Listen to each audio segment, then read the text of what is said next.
Frequency Podcast Network. Stories that matter, podcasts that resonate. He's in the building!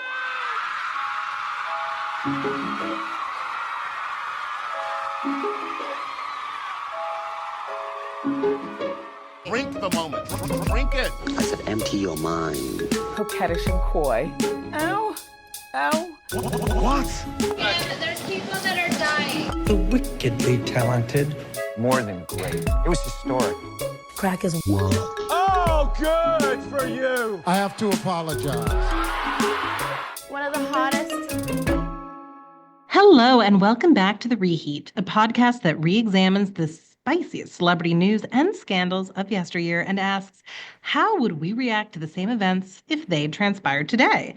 I'm your co-host, Sarah Sahagian. And I'm Sadaf Hassan, your other co-host. And today is such a special episode to the both of us, to me. We're going to dive into the story of an actress, an activist, an icon whose name has been synonymous with both Hollywood glamour and political controversy for more than 6 decades.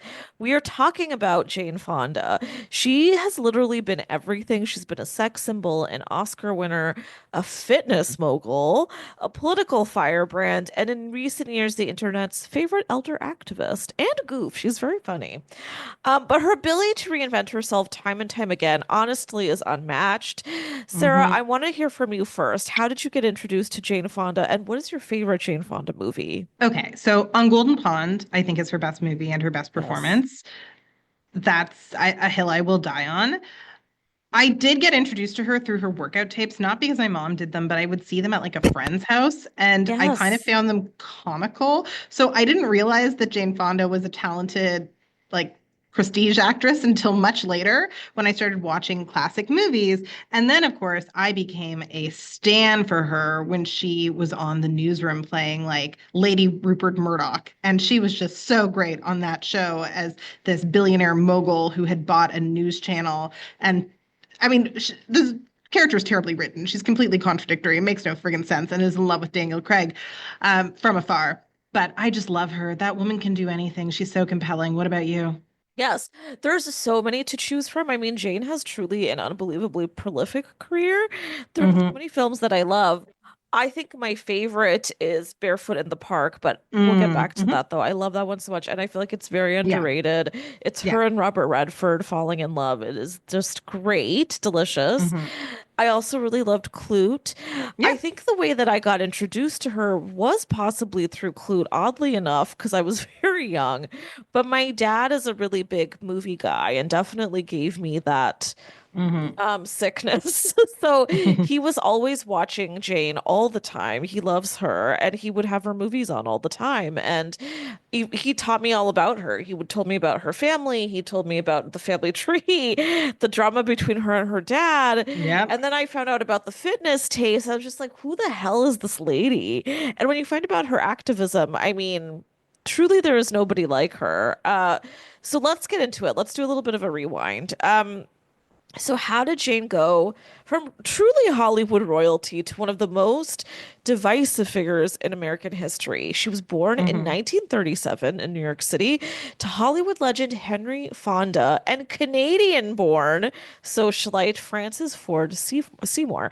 Her childhood wasn't exactly idyllic, though. Her mother tragically died by suicide when Jane was just 12. She was in a psychiatric hospital at the time. And her father married a woman 13 years younger than him that same year that her mother died. Very sad. And I can only imagine what that was like in the family. Needless to say, Jane's relationship with her dad was famously complicated for many, many years. Despite this, or maybe because of it, that complicated upbringing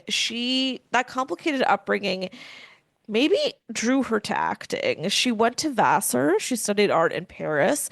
But when she came back to the US, she met the famous acting coach Lee Strasberg. Quote, I went to the actor's studio and Lee Strasberg told me I had talent, real talent. It was the first time that anyone, except my father, who had to say so, told me I was good at anything. It was a turning point in my life. I went to bed thinking about acting. I woke up thinking about acting. It was like the roof had come off my life. So, of course, she studied at Lee's Actors Studio under him, and by the 60s, she was being hailed as one of the brightest new talents in Hollywood. Her early films, like again, my personal favorite, Barefoot in the Park, and Barbarella, made her a star. Although, even before she began acting, she made the cover of Vogue twice as a model, fun fact. But it was Barbarella in particular, which, if you haven't seen, you've got to see because there's nothing quite like it. And it was directed by her husband of the time, Roger Vadim. It cemented her status as a sex symbol. She wears a lot Yeah. of tight clothes, a lot of latex. She's running around, the boobies are out. It's a great movie though. You got to watch it to see it, to get it. Now, during this period, I can't believe I'm saying this, but she averaged like 2 films a year, and most of them were hits or critically acclaimed. It's almost like her career was easy. Like Yeah. the moment she started, she was churning out really good stuff. It's Yeah. wild. Pauline Kael, who is my personal favorite critic of the past, she wrote in the New Yorker about Jane after she did Barbarella and another great movie, They Shoot Horses, Don't They, in the late 60s. She said, quote, Jane has been a charming, witty, nudie cutie in recent years and now gets a chance at an archetypal character. Fonda goes all the way with it as screen actresses rarely do once they become stars.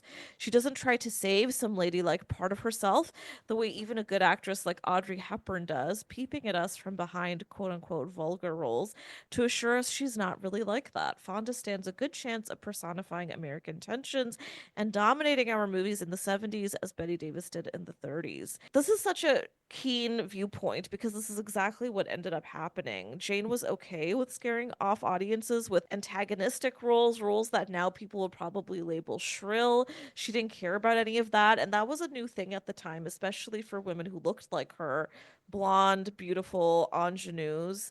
She kind of threw the pattern away and just did her own thing. So, Sarah, I'm curious, do you think, based on all of this, knowing this trajectory, did she manage to have this kind of early career because she was a Nepo baby? She was coming from Hollywood royalty. Or was it just that she really was that good? I think that she definitely has undeniable talent and beauty, and Hollywood loves hot, talented people. So I think she would have Yeah. succeeded at some point regardless. She probably succeeded faster because of who her father was. I mean, that's quite the pedigree. And Hollywood is very nepotistic. So are most industries, though. I actually don't know how much worse Hollywood is than, say, the law or medicine or anything else. Yeah, true. But at the end of the day, all of the acclaim she got was earned. That was her, right? Because there are plenty of Nepo babies who get roles but don't get acclaim because they're just not good. Critics don't care as much if you're a Nepo baby. I'm not saying they don't care at all, but those were performances. And she acted the hell out of anything you gave her. That's even She those did. workout tapes, that's a performance. She'll act anything out. You are so right. She takes on those workout tapes like she is an actor performing the Mm-hmm. character of a fitness guru. By the Yeah. way, guys, you can go and YouTube some of that. But you're absolutely right. I Mm-hmm. agree with you. I feel like yes, definitely the Fonda name was huge. Her brother Peter Fonda, also an actor, that definitely got her foot in the door. There's no doubt about it. There was some nepotism at work, but like she worked so damn hard as if she was almost fighting that name. Yeah. I think she actually might be the greatest Nepo baby of all time because Yeah. I think she was better than her dad Oh, because yeah. Yeah. right? No doubt about it. And I think that was actually part of their tensions, but we will get into that in a Yeah. moment. Yeah. Yes. So in the 70s and 80s, she racked up so many roles, Mm-hmm. so many awards. I'm talking Emmys, Golden Globes, BAFTAs, you name it. She had a nomination, she had a win. She had and has 7 Oscar nominations. She won twice for Clute and Coming Home, 2 of her greatest roles ever. And at this point, miraculously, because it still wasn't that far long into her career, she was able to be selective about the roles she took on. Mm-hmm. She also formed her own production company, so she could create roles that kept her a high wattage star, which is such a smart thought because Yeah. she was taking on these dramas that were smaller films. They didn't keep her in the box office like, say, Barbarella did, but by having her own production company, she could come up with films like those. So she was working every avenue, really, and probably working nonstop, which is also incredible. So let's get into the family drama a little bit here. She had wanted to work with her dad because she thought maybe that was the key to fixing their relationship, which is interesting because, I mean, this man was also definitely focused on his career, but the fact that that's the avenue she had to use to win him back says a lot, I think. So she mechanized this beautifully. She purchased the screen rights to the play on Golden Pond, which Sarah mentioned earlier, with the idea of having both of them play in it. The film does feature a father-daughter conflict that plays out throughout the entire film. There are some of the greatest fight scenes, argument scenes I've ever seen in that movie between the two of them. And when you watch it, you do feel like the two of them are actually fighting with each other. It's really, really fascinating and meta. They eventually became the first father daughter duo to earn Oscar nominations for their roles in the same film, and it got Henry Fonda his only Oscar for Best Actor, which Jane accepted on his behalf at the show because he was sick at the time and actually couldn't leave home. He died 5 months later. The poetry of this is just so beautiful to me because she managed to resolve their relationship right before he died. She got him awards attention, which is something that really mattered to him. This man had a lot to thank Jane for, that's all I'm saying. Now, at the same time, the Vietnam War was escalating. So if you don't know Jane's life and history, you probably don't know where I'm going with this. Stick with me. So the Vietnam War was escalating. Jane was becoming increasingly politically active, like massively.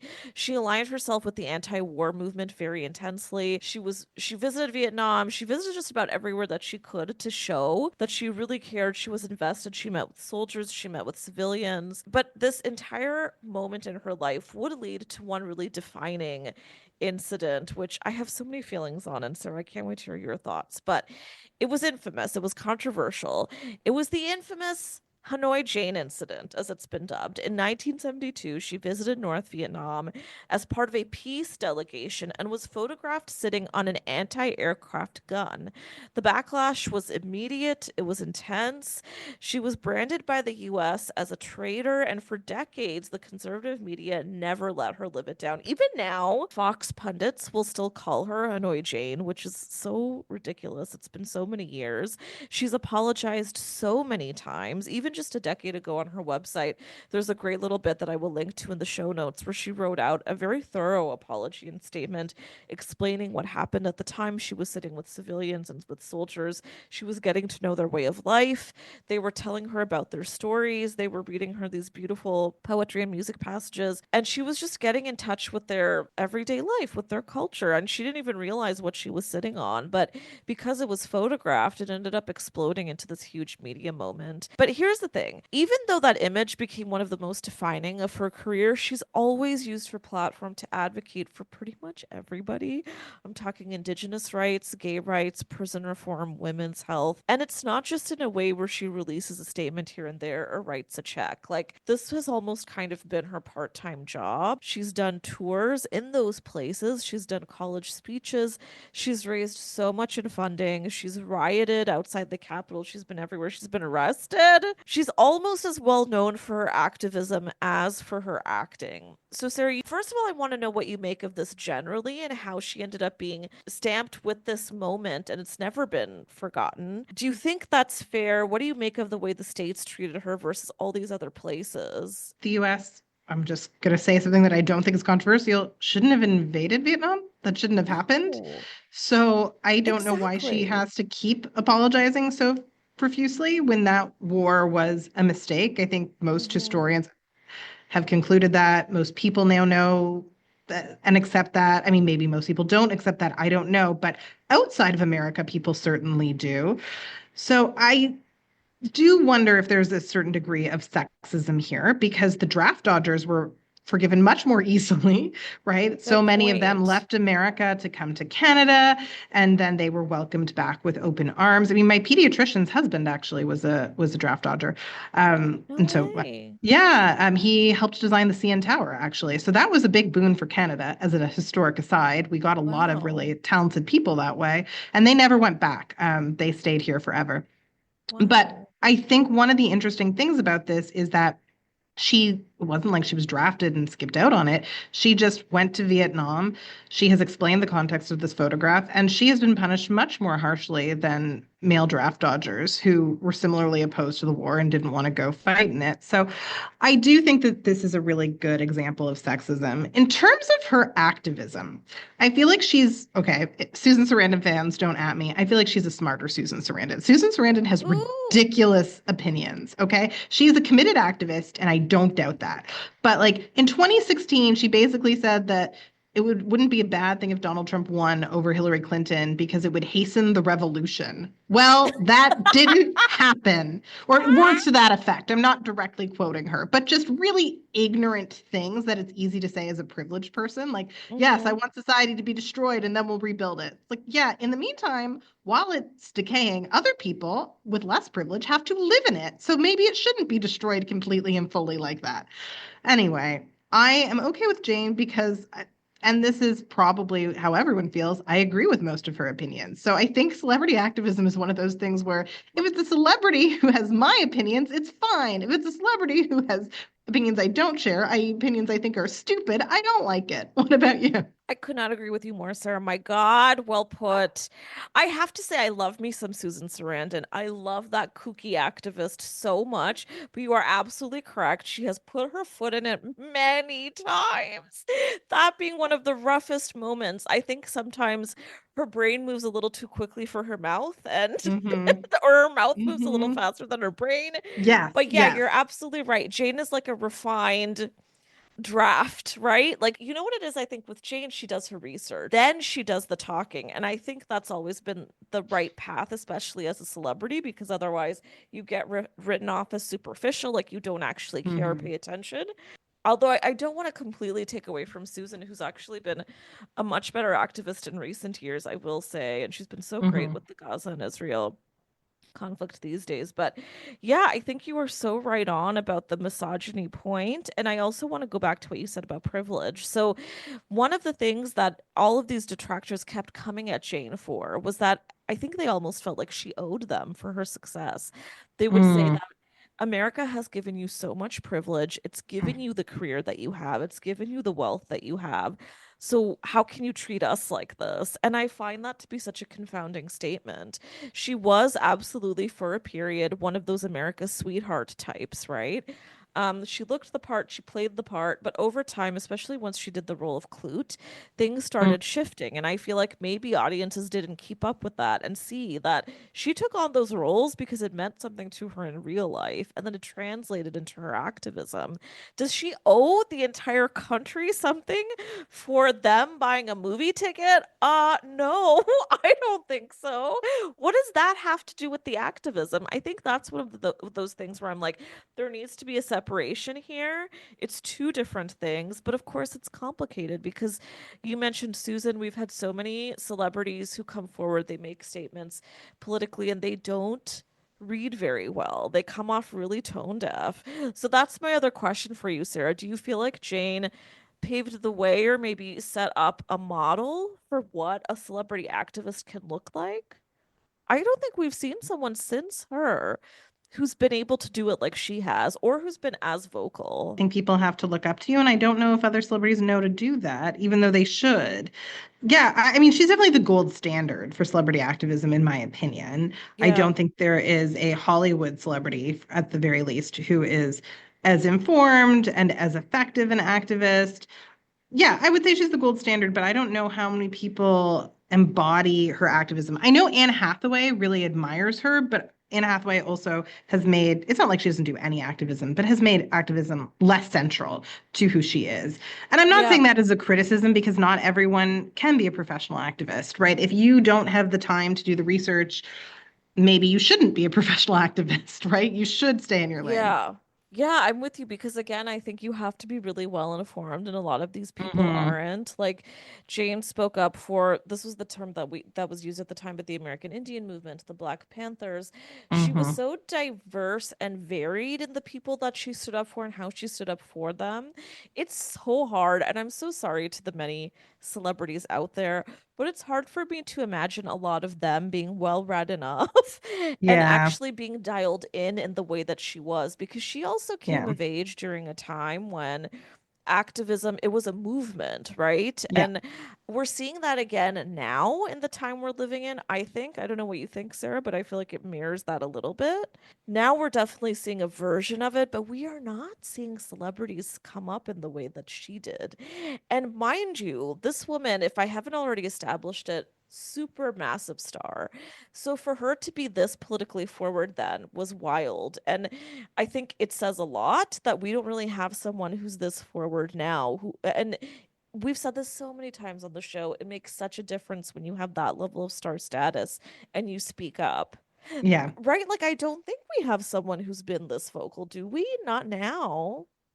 And definitely not as an actor, because I was going to think like back in Oh, the day in the 90s, Rosie O'Donnell was really active she and vocal about was. a lot of issues. But Absolutely. now she's moved to Ireland and is basically retired. And yeah, I can't think of anybody who's as active on as many issues in the current moment.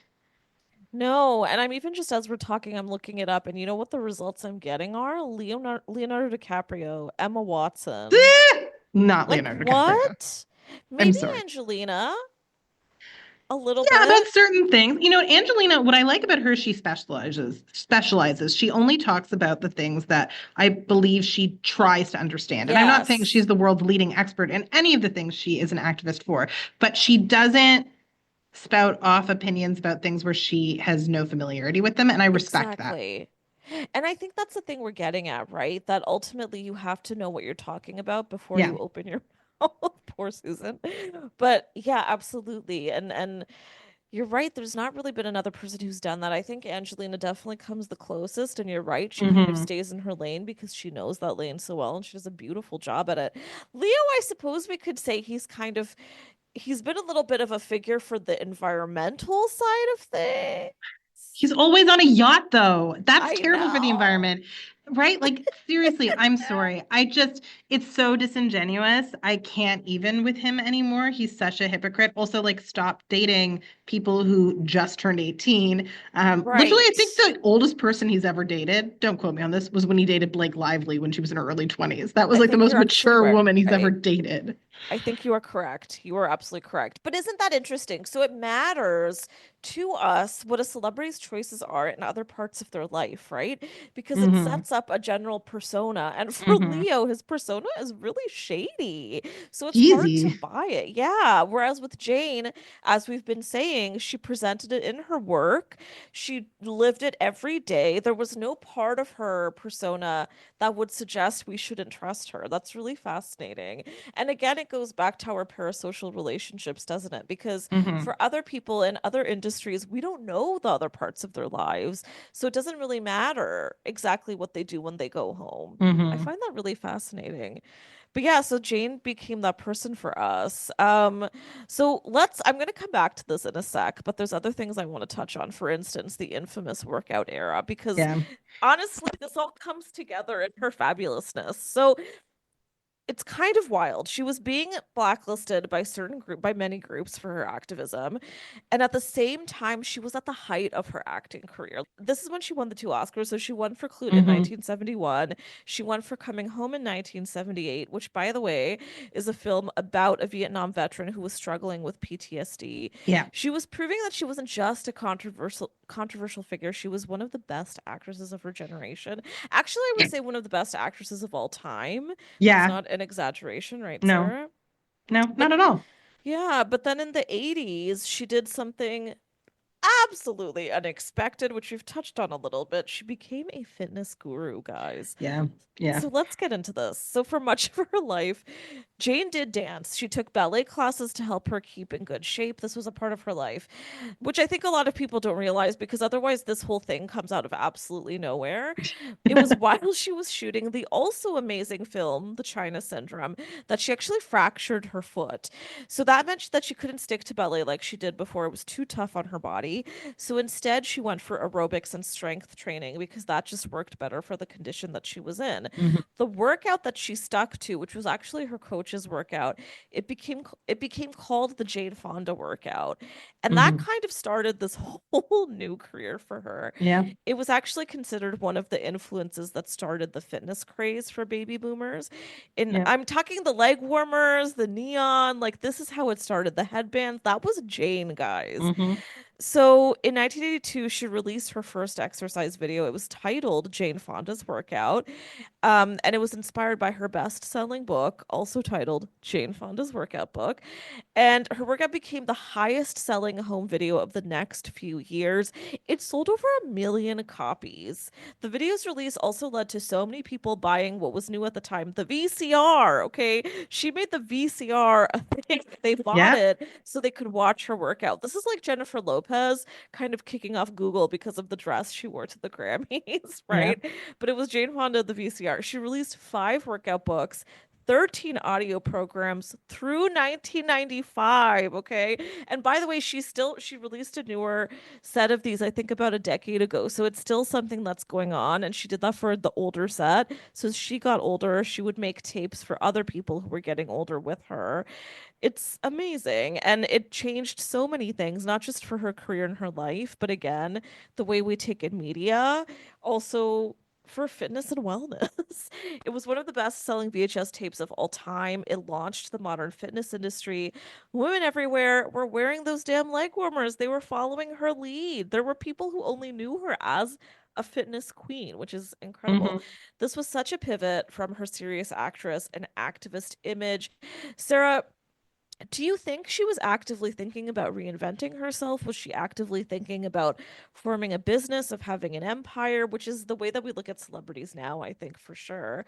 What do you think sparked this for her?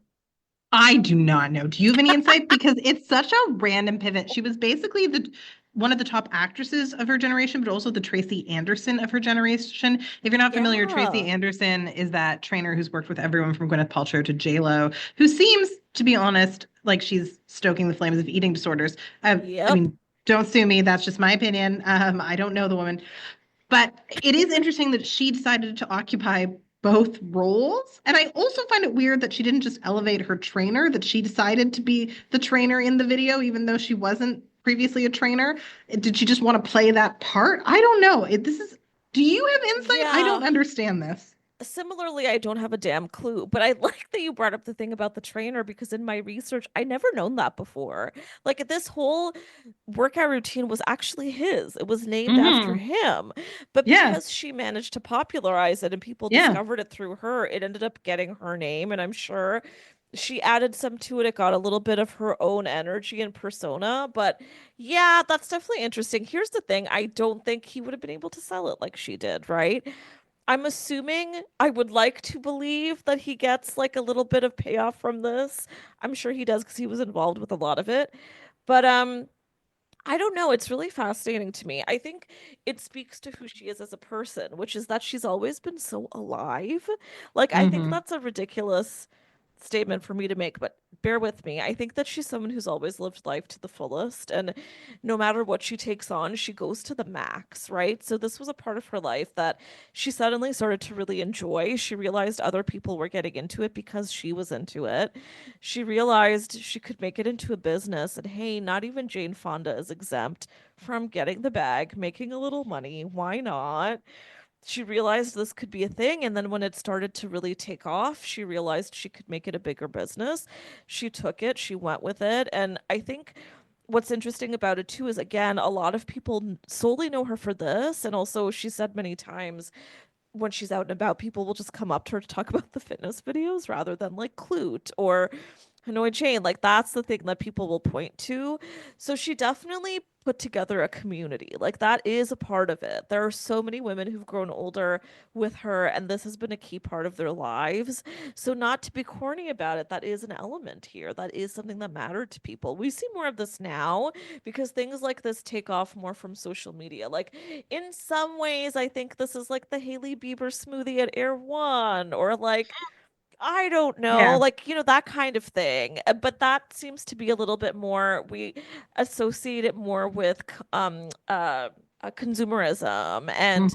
that sort of thing. Whereas with this, she was actually bringing health into people's lives. And by the way, I'm glad you brought up the eating disorder of it all with Tracy Anderson, Sarah, because Jane did live with bulimia for much of her life, especially when she Mhm. was younger.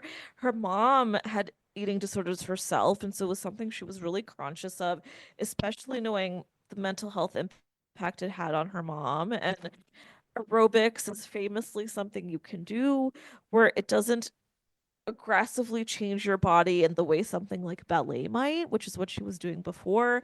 It's meant for all bodies. Am I giving this a big positive spin? Maybe. I don't know how else to take it. Listen, she was always in the same ways that she championed causes like women's health and LGBT causes and whatever it might be, because literally she was on top of them all. The body and health was something that she talked a lot about, and she is a celebrity at the end of the day. She knows how to build up her wealth. She did it for a really long time. So good on her. Okay, this feels like a very good time to take a little break. I advise you to run to YouTube, run to TikTok, because I'm sure it's there. Google a little bit of this, okay? Treat yourself, and then come on back and we'll get into some of the deeper stuff too.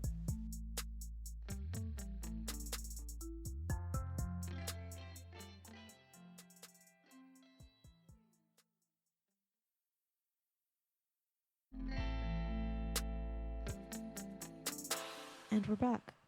Now, the fitness empire definitely made Jane a household name in a whole new way, but by the 1990s, she seemed to have retired from Hollywood. She took like a solid 15 to 20-year Mhm. break. She married billionaire Ted Turner, and for a while, that also probably led to a bit of the spotlight. I think she wanted to spend time with her child, she wanted to have time with her family. But then she divorced him. And when she divorced him, she came right on back. She famously had a little bit of a renaissance during this period. I think this is something maybe our listeners are more familiar with. She starred in Grace and Frankie with Lily Tomlin, a good friend Mhm. of hers, also a longtime star. Grace and Frankie was a massive, a uniquely massive hit because it starred as Mhm. two elder women, their Yep. lives as elder women, and it became a very popular sitcom. It did really well for the both of them. It relaunched their careers. She also went back to Broadway. She was also still very much an activist. She's spoken up about Israel and Gaza. She's spoken about just about everything you can. She even got arrested in Washington at climate change protests. Wearing her infamous red coat, which again, worth a Google, I'll also put in the show notes. She's been an all-around internet favorite, so a new generation has been discovering her. She is on TikTok, not herself, but Gen Z has found her. They put her on TikTok. They're all over it. I think she's very good, solid proof that reinvention never ends. You can keep going, but you can also really stick to your message throughout the decades.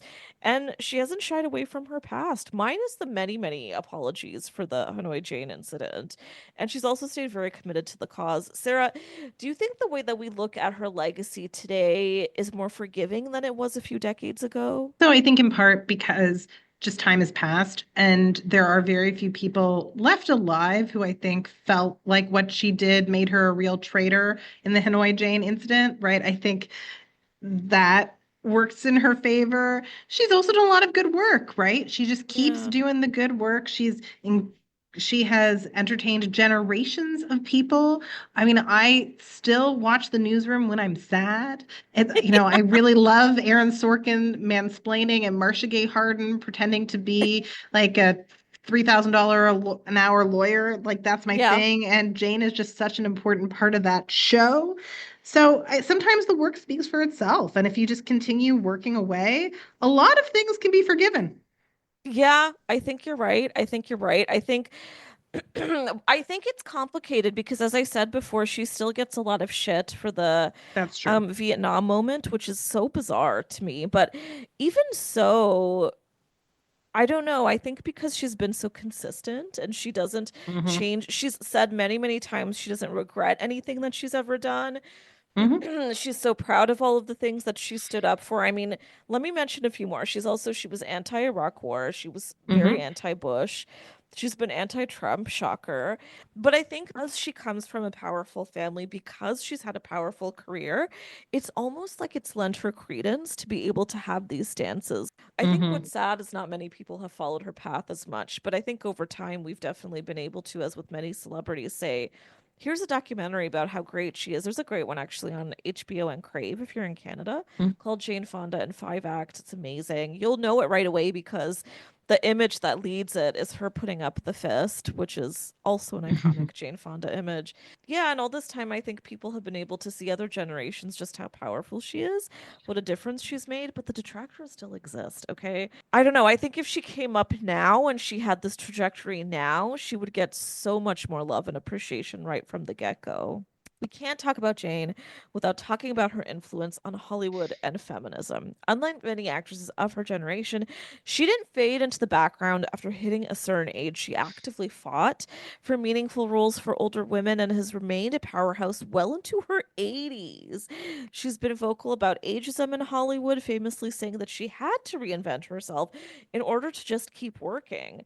But here's the thing, at the same time, I feel like if you look at her resume, I don't love what I'm seeing in the last little while, okay? She's been in a lot of subpar projects. There's the book club franchise, 80 for Brady. Do I watch those films and giggle with joy? Absolutely. I love them. I went to see book club in theaters and I would do it again. But these are not films that I think are worthy of her, okay? Or the women that get end up on those casts with I was her. gonna Grace and say. Frank. Yeah, right. Grace and Frankie was a great exception, but I hate seeing women like this just because they're of a certain age get relegated to kind of what feels like, I don't know, parodies of older women. She was in the Jennifer Lopez movie. Although I will say she's very funny in that documentary though, because she clearly was not wanting to do the movie, but did it as a favor to Jen. Anyway, sir, do you think the industry has gotten better for older actresses because of Jane, or do you feel like it's really still kind of the same thing? Okay, there definitely is a cottage industry in terrible movies that star older women. I mean, Diane Keaton has made a ton of money doing this. Oh She's not doing yeah. anything valuable compared to what she used to do. No one's giving her Yeah. good parts, but they are giving her money.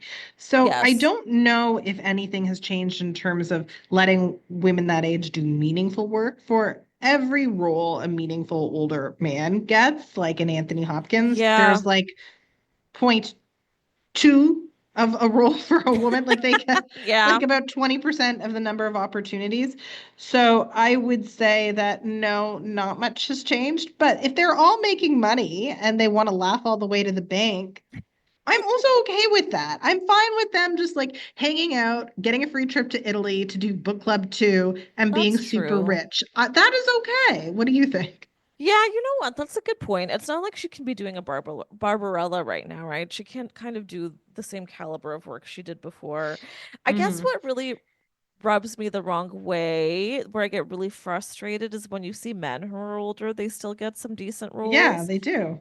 You know, I think Robert De Niro is a good example, who she's worked with many times.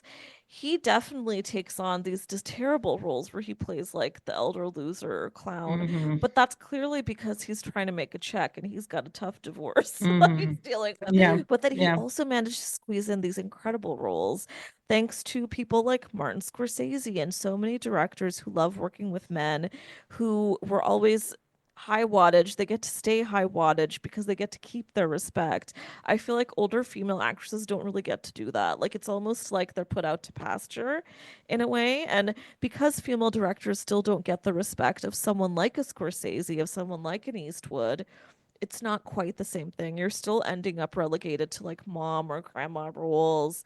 Like I think of the role that Robert De Niro played in like Silver Linings Playbook. What an incredible role that he should have won an Mm. Oscar for. Where are those roles for these women? I hate that we're not still there yet. And I think it Mhm. means we need more female directors. We need older female directors. We need more stories about the older generation. I'd love to see them. Last week, Sarah shouted out Amour. Where are the Mhm. amours? We talked about The Substance. We talked about I'm Still Here. These are incredible roles for elder gals. We need more of them because they're also really good. Those were Yep. incredible movies, right? I want to see more of that. Look at someone like Nicolas Cage, okay? He's reinvented himself now. He's playing wackos in movies like Long Legs, and he's good at it because he's Mhm. getting to reinvent himself. I want us to give the same sort of privilege to women like Jane or Yeah, even Susan absolutely. or Lily Tomlin. By the way, I do want to say, actually, before I jump into the final segment, Jane has such an incredible career and journey. There was so much that I didn't address. So if you want to get into it, I really recommend that documentary I mentioned earlier. She's also written multiple books. You can Yep. go out and find those. She's written about her philanthropy. She's written about climate change. So Yep. she's written about health and wellness. There's so much to dig into. One of the big things that I didn't touch on is her many, many relationships, because she's had quite a few love affairs and some of them are really juicy. I mentioned Roger Vadim and Ted Turner. She was also with Tom Hayden. She was with Richard Perry. She's got 3 kids. The reason I didn't dig deep into it is because, first of all, I think it's actually the most uninteresting part of her life, which is really fascinating, but also because she's talked so much about toxic masculinity and men who've ended up being overshadowing her, like her father. Like, I think it all stems right back to that. And honestly, it's not worth touching on. But if you want to, there is some interesting stuff out there. Get into it. This finally brings us to our final segment. You know it well. Hindsight is 2025, where we choose the one moment that we might have handled differently if we were the subject of this story.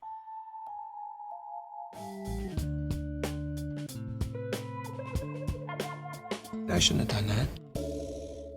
I have one, but Sarah, I want to know what yours is first. What would you change if you were Jane? Don't know what I would have changed. I feel like Jane's journey is Jane's journey, and who am I to pass judgment? So for the first time, I'm kind of at a loss Wow. for words, except I guess maybe I would have given more credit to my trainer for the workout because it really became synonymous with her and she didn't create it. But I mean, of course, Jane has main character energy, right? No matter what she does, she's the main character. And I respect that about her. So I guess that's a little quibble, but honestly, Jane's pretty perfect. What about you? Oh, I love that, Sarah. I really do. She's actually, of all the episodes we've done, she is the one I do feel who has come out really quite flawless in my eyes. Like, I don't know, she's been really amazing all the way from the beginning. But here's my answer to this is really still saying the same thing you're saying. I don't think there's anything where she's made a fuck up. I wish she had just apologized a few less times for the Vietnam moment. Because I'm not kidding. You can actually Google this. She's apologized again and again and again throughout the last 3 decades. You can find numerous versions, and each time she's so heartfelt, and it breaks my heart because I also don't hate what she did. Sorry. She sat on an anti-war gun. Like, come on. What is so bad about that? It makes me think, Sarah, you brought up this a couple times on the show when Jennifer Lawrence sat on. Didn't she sit on a sacred indigenous rock or something like that? And she was making fun of it. We've had a few things like that from celebrities, and they don't get enough shit. But Jane got shit for Absolutely. this, of all things. Absolutely. So this brings us to the end of this episode. Again, first of all, International Women's Day, International Women's Month, as it should be.